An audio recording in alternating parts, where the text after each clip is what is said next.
여러분 애플 TV 오리지널 드라마 파친코 시즌 1 모두 보셨나요? 요즘 비삼광은 드라마 파친코 시즌 2에 푹 빠져 있는데요. 시즌 1에서는 선자와 한수의 사랑 이야기, 그리고 착한 이삭으로 인해 선자가 아이의 엄마로 당당하게 살 수 있었던 사연들로 가득했습니다. 일본으로 인해 힘든 시절을 보내던 선자. 시즌 2에서는 한수가 열차를 타고 오사카로 돌아오는 장면으로 시작합니다. 한수는 군수 물자로 사용돼 텅스텐을 가득 가지고 오게 되죠. 선자는 이삭이 경찰에게 끌려간 지 7년이 되었는데도 여전히 사람들에게 김치를 팔며 그를 기다리고 있었는데요. 훌쩍 자란 노아와 모자수도 선자의 곁에 있었죠. 그러던 어느 날 미군 폭격기가 오사카 상공에 등장했는데요. 항복을 종용하는 전단을 잔뜩 뿌리는데 선자는 지금보다 상황이 더 나빠질 수 있다는 사실에 충격을 받았습니다. 1989년 솔로몬은 펀드를 운용하는 데 필요한 투자를 유치하기 위해 동분서주하지만 아베의 입김 때문에 그에게 아무도 투자를 하려 하지 않죠. 하지만 솔로몬의 이런 사정을 알게 된 친구 테츠야가 2억 엔을 투자하겠다고 나서는데요. 이제야 솔로몬은 웃을 수 있을까요? 솔로몬은 가벼운 마음으로 개업 준비가 한창인 할머니 선자와 아버지 모자수의 파치코 가게를 방문하는데요. 두 사람 역시 솔로몬에게 힘을 주기 위해 가게를 담보로 1억 엔을 대출해 솔로몬에게 건네게 됩니다. 하지만 이내 테츠야가 아베의 협박을 견디지 못해 투자를 취소하게 되며 다시 위기가 찾아왔는데요. 절망감에 사로잡혀 있던 솔로몬은 여전히 일본인에게 핍박받는 선자의 모습에 감정의 응어리가 폭발해버립니다. 다시 과거로 돌아와 2차 세계대전 때문에 배출을 구할 수 없는 선자. 선자의 친구가 밀주를 만들어 팔자며 제안을 하게 되고 경위가 말렸지만 가족의 배고픔을 조금이라도 덜기 위해 두려울 것 없던 선자는 밀주를 만들기로 결심합니다. 밀주를 팔기 위해 암시장에 간 선자는 곧바로 경찰에 잡히게 되고 하지만 어째서인지 선자가 바로 석방되는데요. 경찰서에서 나오자마자 단골 손님 김창호를 마주하게 된 선자. 그의 안내에 따라 찾아간 집에서 한수를 마주하게 됩니다. 그렇게 재회하게 된 두 사람. 한수는 곧 미군의 폭격이 있을 테니 시골집으로 피난을 떠나라 제안하지만 아직 이삭이 돌아오지 않아 선자는 거절합니다. 거리의 사람들, 아이들이 나오는 모습에서 그 시대 전쟁으로 인한 불안과 공포가 얼마나 컸을지 고스란히 느껴졌는데요. 여기저기에서 전해지는 전사통지서, 그리고 죽어가는 모습으로 돌아온 이삭. 선자가 피난을 떠나지 않겠다고 말하자 한수는 손을 써 이삭을 석방시킨 것인데요. 이왕 해줄 것 진작 좀 해주지. 다 죽어가는 이삭의 모습에 의사를 요청하는 선자. 시대가 시대인지라 의사들도 모두 전쟁에 끌려나간 상태라 의사를 구하는 게 쉽지 않다는 걸 알 수 있었습니다. 이삭은 노아에게 부탁해 목사를 불러오는데 이삭을 밀고 한 인물이 바로 목사였던 것. 하지만 착한 이삭은 목사를 용서해버리는데요. 이런 이삭의 모습에 노아는 분노하지만 자비는 선물도 권력도 아니라며 삶은 항상 대가를 치르기 마련이라고 말해줍니다. 세상에 이렇게 이삭처럼 착한 인물이 있을까요? 다시 1989년 솔로몬은 아베에게 자비를 구하지만 아베는 그를 본보기로 삼기 위해 결코 자비를 베풀지 않습니다. 이삭과 아베가 서로 다른 종족의 성품을 절실하게 보여주는 것 같습니다. 솔로몬은 아베를 파멸시키고 자신이 당한 것과 마찬가지로 똑같이 되갚아줄 것을 다짐하는데요. 과연 솔로몬은 성공할 수 있을까요? 죽을 것 같은 모습으로 돌아온 이삭은 결국 선자의 곁에서 죽게 되는데요.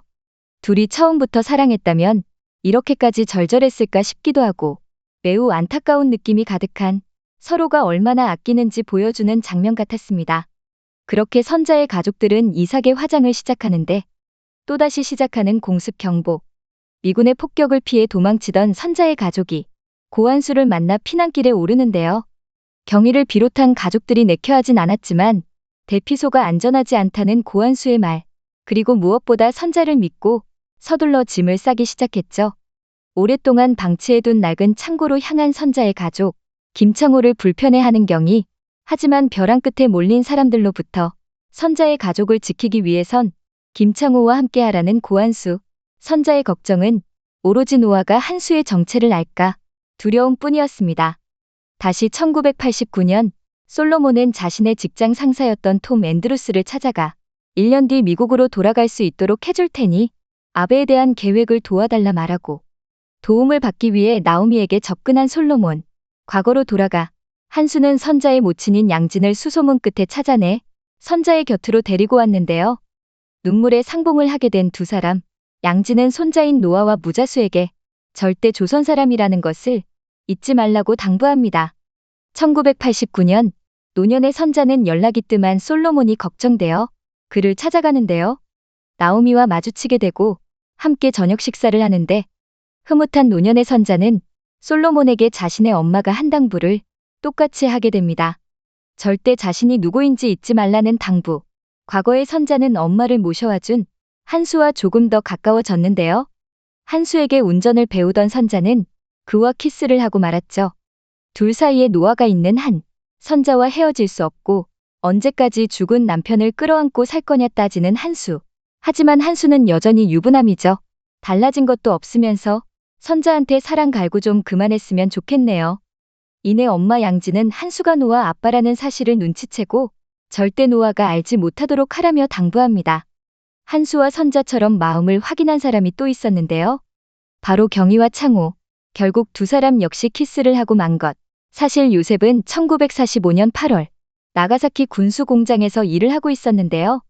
1945년 8월 9일 11시 02분 순간 번쩍하며 나가사키에 원자폭탄이 떨어지게 됩니다. 정신이 오락가락한 요셉은 선자와 경희를 그리워하고 의식을 회복하던 요셉은 자신의 곁에 있는 한수를 발견하는데요. 요셉은 조선으로 돌아가고 싶어 했지만 상황이 좋지 않아 돌아가지 않는 게 좋겠다고 말하는 한수. 그리고 한수가 노아의 생부라는 사실을 눈치챈 요셉. 하지만 한수는 자신이 그들의 가족을 돌보는 이유는 단 하나, 선자와 노아 때문이라고 말해줍니다. 요셉은 지금 상황에서 해줄 수 있는 게 아무것도 없죠. 얼마 뒤 선자의 가족은 다시 오사카로 돌아왔고 미군의 폭격으로 불타버린 집터에서 새롭게 시작합니다. 5년 뒤 노아는 전보국에서 낮 동안 일하고 저녁에는 공부를 해 대학교 입학시험을 앞두고 있었는데요. 선자는 엄마 양진과 함께 시장에서 국수 가게를 운영하고 있죠. 고한수는 미군에게서 물건을 받아 이를 판매하는 것으로 돈을 벌고 있었는데요. 한수의 지시로 여전히 선자의 집에 머물고 있는 창호. 다시 1989년 솔로몬의 계획은 나오미가 아베에 대한 대출금 회수를 반대하는 바람에 모두 꼬이게 되었는데요. 나오미를 설득해야 하는 상황이지만 차마 입이 떨어지지 않는 솔로몬. 과연 솔로몬은 아베에게 질 수밖에 없는 걸까요? 과거로 돌아가 노아가 시험장에서 시험을 보는 그 시각. 한국에서는 6.25 전쟁이 발발했다는 소식이 전해집니다. 또다시 힘든 시기를 겪을 수밖에 없는 선자. 선자의 인생은 쉬운 법이 하나 없는데요. 노년의 선자가 그런 말을 합니다. 지금 세상은 자신이 젊은 시절 겪었던 끔찍한 세월보다 살기가 더 쉽지 않을까라고. 그러자 곁에 있던 노인분이 말하죠. 그때도 지금도 어느 시대나 살기 쉽지 않은 것은 마찬가지라고. 참 많은 것을 느끼게 해주는 말이었는데요. 세계대전부터 625 전쟁까지 일본의 통치 아래 많은 조선인들이 죽음을 당했고 정말 견디며 살아왔다고 할 수 있는데요. 그 시절을 생각하면 과연 우리라면 그럴 수 있었을까? 하는 생각이 드는 것은 사실입니다. 지금의 우리는 전쟁이 아니더라도 새로운 고난들로 인해 살아가기 쉽지가 않죠. 이런 미묘한 감정과 우리 조상들의 고통을 미국인 작가는 섬세하게 표현한 것일까요? 볼수록 신기하고 흥미로운 드라마 파친코, 비상광은 파친코 시즌2 6회 리뷰로 찾아뵙겠습니다. 오늘도 재미있게 보셨다면 좋아요, 구독 부탁드립니다.